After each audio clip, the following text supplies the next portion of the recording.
Hi everyone, welcome back. We've got a brand new story to share with you. So let's get started. My name is Alex. When someone you plan to spend the rest of your life with compares you to other people, even as a joke, they're showing you how they truly see you. After that, it becomes almost impossible to keep moving toward marriage, no matter how much time and love you've already invested. I had been engaged to Jessica for 8 months when she told me one evening, almost casually, that her friends didn't think I was impressive enough for her. They told her she could aim higher. She said it like it was nothing, just something funny her friend said. But that one sentence felt like a spotlight shining on everything I had ignored. At that moment, I finally saw the truth I didn't want to admit. Before Jessica, I wasn't looking for anything serious. At that point, I was a senior accountant at a mid-sized firm in Denver. My life was comfortable with a simple routine that worked for me. Work kept me busy, so dating wasn't really at the top of my list. I'd been through a few relationships in my 20s. They didn't end with big fights or drama, just differences that became clearer over time. Those experiences taught me to be careful with love, not to rush into commitment, not to force something that didn't feel right. My attitude became, if love shows up, great. If not, life goes on. I wasn't desperate, but I was open if the right person came along. I met Jessica at a dinner party thrown by a mutual friend. She had just gotten out of a messy relationship. You could tell she was still hurting from it. What drew me to her wasn't her looks, though she was definitely attractive. It was the way she tried so hard to hide her sadness behind big smiles and silly jokes. I could see the pain she was covering up. Something in me wanted to make her feel safe again. Talking to her that night felt easy. There were no pretenses or little games. Just an honest conversation about work, hobbies, goals, and life in general. She seemed relieved to talk to someone who wasn't trying to impress her or rush her into anything. After that party, we started talking more, texting during the week, meeting up for coffee, and having simple dinners. We built a friendship before anything romantic started. I tried to be gentle with her because I could tell her past relationship had left deep marks. I wanted her to feel safe and to understand that not every man would treat her the way her ex had. I wanted her to trust again. But even in the beginning of our relationship, I noticed something small, something I chose to ignore. Sometimes she would subtly compare me to her ex. Not all the time, but enough for me to notice. The comparisons weren't strong enough for me to confront her about them. I tried to see it through the lens of normalcy, since she was still healing. I didn't believe that she was unhappy with me, and I assumed that once she felt more secure, she'd stop doing it. After about 1.5 years of dating, we started talking more seriously about our future. We discussed living together one day and possibly getting married. We both wanted the same things, a steady relationship, a future family, and a simple, comfortable middle-class life. But during that time, we never moved in together. My apartment was a tiny one-bedroom that barely had space for me alone, so it definitely wasn't suitable for 2 people. Jessica lived in a 2-bedroom place with a roommate, and that wasn't a great setup for a couple either. We talked about getting our own place together someday, but we didn't feel the need to rush. After 3 years of dating, I decided I wanted to propose. I felt like we had built a strong, stable relationship. I believe we also understood each other well enough to make a marriage work. I planned a simple but meaningful proposal. We had dinner at a nice restaurant, and then I took her to a scenic lookout spot she once said she liked. It was traditional but personal, precisely what I thought she'd appreciate. Jessica said yes right away. She was emotional and seemed genuinely excited. For a moment, I felt certain I had made the right decision. The wedding planning was fun for both of us. We visited potential venues, looked at rings, discussed how we wanted the ceremony to be, and met with our families to organize. It was much work, especially since we were both still living in separate apartments and working full-time jobs, but we managed. But the closer we got to our wedding day, the more I started to notice things I had ignored before. Jessica began comparing me to the men her friends were dating or married to. Some had flashier lives, better paying jobs, or more luxurious hobbies. She always acted like it was a joke. But the tone of her words made it clear she was comparing our relationship to others, and she did not like how ours looked in comparison. I loved her, so I tried to brush it off. I told myself that every couple feels some pressure when they see other people's relationships online or in real life. To me, her friends' relationships probably looked better from the outside than they actually were. But the comments didn't stop. It didn't feel like harmless insecurity anymore. It started to feel like she was quietly telling me she wasn't satisfied. I know she loved me in her own way, but she also deeply cared about how others saw her relationship. She wanted the flashy lifestyle, the fancy gifts, the look at what my boyfriend did for me type of attention her friends constantly got. And in her eyes, I wasn't impressive enough. The pressure was quiet, but constant. It was like background noise, always there, even if we didn't talk about it openly. It made me feel like I was constantly being judged, always being measured against standards I couldn't see and could never meet. One evening, Jessica came over to my apartment for her usual weekend visit. We were sitting on the couch, going through our wedding guest list together. We checked names, looked up addresses, and tried to make sure everything was in order. While we worked, she kept scrolling through her phone, checking social media, laughing at videos, and showing me posts from her friends about their relationships and everyday lives. Then, out of nowhere, she said, "My friends think you're not impressive enough for me. They say I should have aimed higher." She even said it with a little laugh, like it was supposed to be a harmless joke we could both laugh at. She thought I would find it funny too. But it didn't feel funny to me in any way. Suddenly, every small comment she had ever made, every tiny comparison, every moment where she seemed unsure about me, came together and made sense. Her friends didn't think I was good enough for her. And the worst part was that she felt comfortable telling me that. Personally, I find that statement incredibly disrespectful. I swallowed the hurt, kept my face calm, and said quietly, "Then go ahead." Jessica laughed even harder, thinking I was joking along with her. She thought we were still playing around. But I wasn't joking. Not at all. Because if her friends believed I wasn't good enough, and she thought it enough to repeat it, then she should go find someone who met whatever high level she and her friends expected. I wasn't going to spend my life being compared to other men, as if I were part of some contest. That night, Jessica fell asleep in my bed like she usually does. But something inside me completely shut off. The love I had for her just died. I realized I couldn't marry someone who saw me as not quite enough, but good enough to settle for. I couldn't imagine spending decades being silently judged, measured, and found lacking. Right there, lying awake beside her, I made my decision. The engagement was over. I wasn't going to marry Jessica. By the next morning, while she was still asleep, I started making phone calls. I called the venue and canceled our wedding booking. I lost the deposit, but I didn't care. I called the catering company and canceled the food service, another lost deposit. I called the photographer and canceled the contract. Lost money again. I went through every wedding vendor I personally booked individually and canceled everything. Yes, it cost me several $1,000s. No, it didn't matter to me at all. That money was nothing compared to the pain of entering a marriage built on disrespect. Over the next few days, I didn't act angry or rude toward Jessica. I wasn't cold, but I was distant, quiet, watching, listening. Jessica didn't notice anything had changed. She assumed I was stressed about the wedding. She kept her distance, too.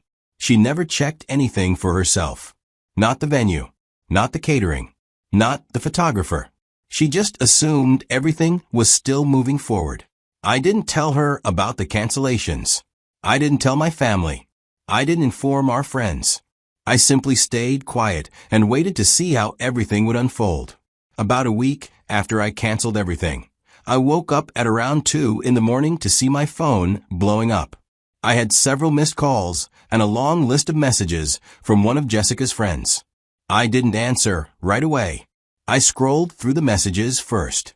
All the texts were panicked and confusing. She kept asking if I was okay, saying something was seriously wrong. She wrote that Jessica had collapsed and that I needed to call her back immediately. I had expected Jessica to find out about the canceled wedding long before now. I thought she would have checked on the venue, the decorators, or at least one of the vendors during the week. But she hadn't. She had gone on with her life like everything was still normal, until her bachelorette party that night.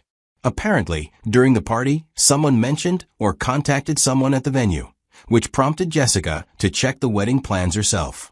And that was when she discovered the truth. Everything had been canceled. The wedding everyone thought was happening in less than a week wasn't happening at all. According to the messages, Jessica collapsed the moment she found out. She had some kind of breakdown right there in the middle of the party. Her friends didn't know what to do. When I finally called back, the noise on the other end was loud and chaotic. Everyone was freaking out. Jessica's friend answered and immediately started demanding answers. She asked if this was a joke, if I was going through some kind of crisis, or if I had lost my mind. She wanted to know why I canceled the entire wedding without telling anyone. I told her calmly that it wasn't a prank. The wedding was not happening. I said that Jessica deserved someone more impressive, according to her friend's standards, and that she should go find that person instead of settling for someone like me. The friend tried to argue. She said this could still be fixed, that whatever happened could be talked through. She said I couldn't just cancel a wedding weeks before the date over some misunderstanding. But it was 2 a.m, and I had no energy left to explain or argue with anyone. I told her my decision was final. Then I ended the call and turned off my phone. Jessica woke up later that morning and realized I wasn't with her. The first thing she did was try to call me. But since my phone was turned off, every call she made went straight to voicemail. I didn't turn my phone back on until that afternoon. The moment it powered up, my screen exploded with notifications, voicemails, and a long list of text messages. All from Jessica. Every message sounded desperate, confused, and scared. She clearly had no idea what was going on. When she called again, I finally answered. The moment she heard my voice, she broke down crying. She was sobbing, so hard she could barely speak. She kept asking what happened, what she did wrong, and why I had left like that. She begged me not to end things and promised that, whatever the issue, we could fix it together. I stayed calm and repeated exactly what I told her friend the night before. I said she deserved someone better, someone her friends would approve of, someone who fit the image her social group expected. I told her I wasn't that person and I wasn't going to keep pretending to be. She tried to explain everything away. She said she had been joking when she mentioned that her friends didn't think I was impressive enough. She said it wasn't serious, that she didn't mean it, and that she loved me no matter what anyone else said. But the truth is, the damage was already done. I couldn't forget what she said. I couldn't ignore the past 3 years of subtle comments, comparisons, and feeling like I was constantly being measured against other men. I couldn't walk into a marriage knowing I would never feel good enough in her world. So I told her clearly, the engagement was over. There would be no wedding. We were completely done. Jessica begged harder. She asked for another chance, for time to prove she really valued me. She suggested counseling, long talks, anything that might fix the relationship. But my decision was final. I was simply sure. Ending things now was better than ending a marriage later, after years of unhappiness. Eventually, she realized I was serious, and nothing she said would change my mind. Her calls slowly became fewer and fewer. And then, one day, they stopped altogether. The aftermath was a lot more complicated than I expected. Our mutual friends quickly took sides. Some completely understood why I walked away. Others said I had reacted way too strongly, like I had blown everything out of proportion. A few friends even stopped talking to me altogether because they felt I had cruelly abandoned Jessica. Jessica's family reached out to me in the beginning. They tried to help us fix things because they had already accepted me into their family.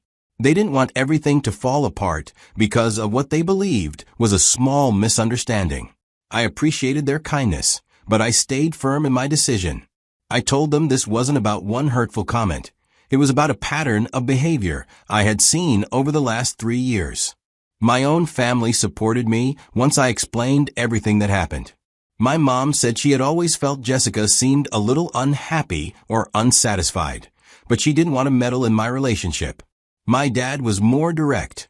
He said that any woman who could look at her fiancé and say he wasn't impressive enough didn't deserve to marry him. Then there was the financial part. I lost thousands of dollars in deposits for the wedding venue, catering, decorations, and other vendors. None of it was fully refundable. It hurt to lose that much.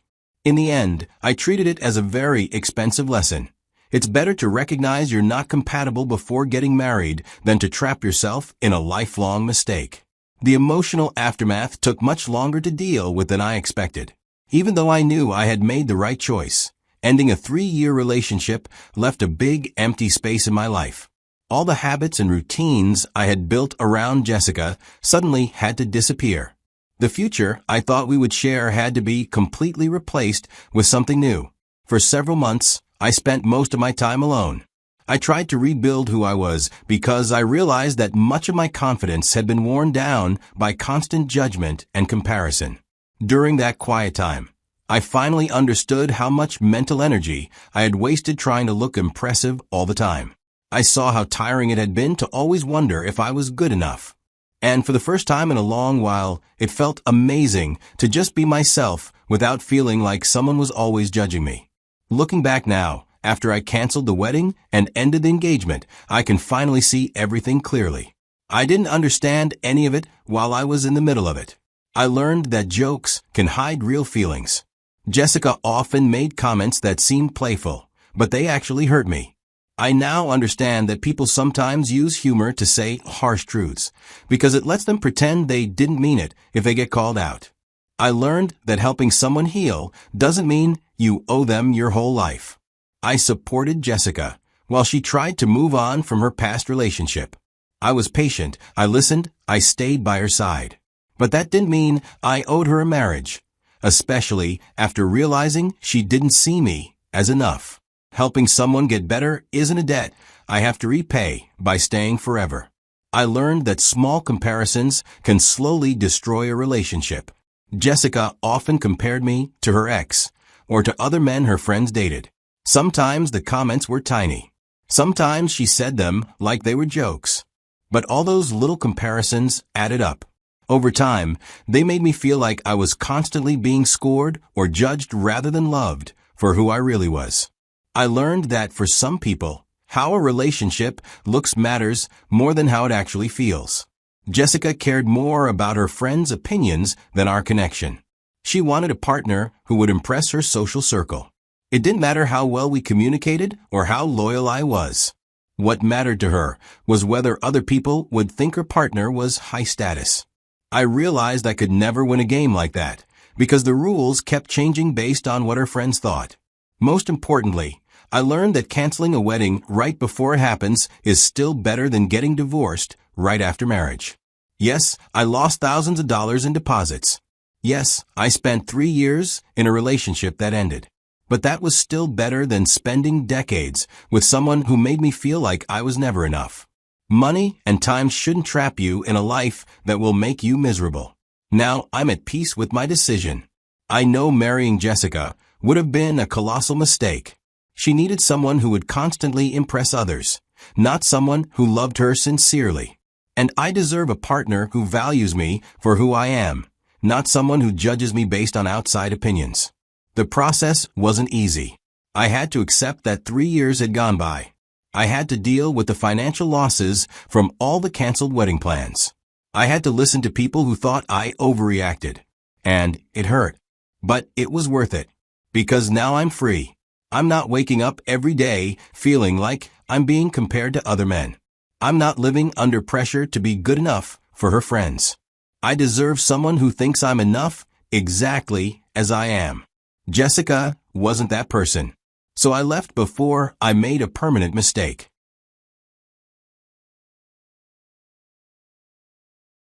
Hi everyone, welcome back. Thanks for joining us today. We've got a brand new story to share with you, so let's begin. My name is Robert, and this is the story of how I discovered the truth about my wife, Gabrielle, and took control of my life. I never thought I'd be telling a story like this, but here I am, laying it all out because I know I'm not the only one who's been through something like this. You see, I believed in my marriage. I believed in the woman I married. And for 9 years, I thought we had something solid. But life has a way of pulling the rug out from under you when you least expect it. After almost a decade of marriage, I thought I knew my wife, inside and out. One thing she always appreciated was a well-thought-out surprise. The little details mattered to her, and I had spent years picking up on those small things that made her eyes light up. So, for her birthday, I wanted to do something truly special, not just dinner, but an experience. I took the day off from work, and I hired a professional chef. As the chef worked his magic in the kitchen, I set up the dining area. I didn't want it to feel like just another night at home. I wanted it to feel different, intimate, special. Everything was in place. I could already picture her reaction. The way her face would light up when she walked through the door, how she'd take in the scent of the food, the setup, and then look at me with that expression that said, "You really did all this for me?" I checked the time. She'd be home in an hour. Everything was ready.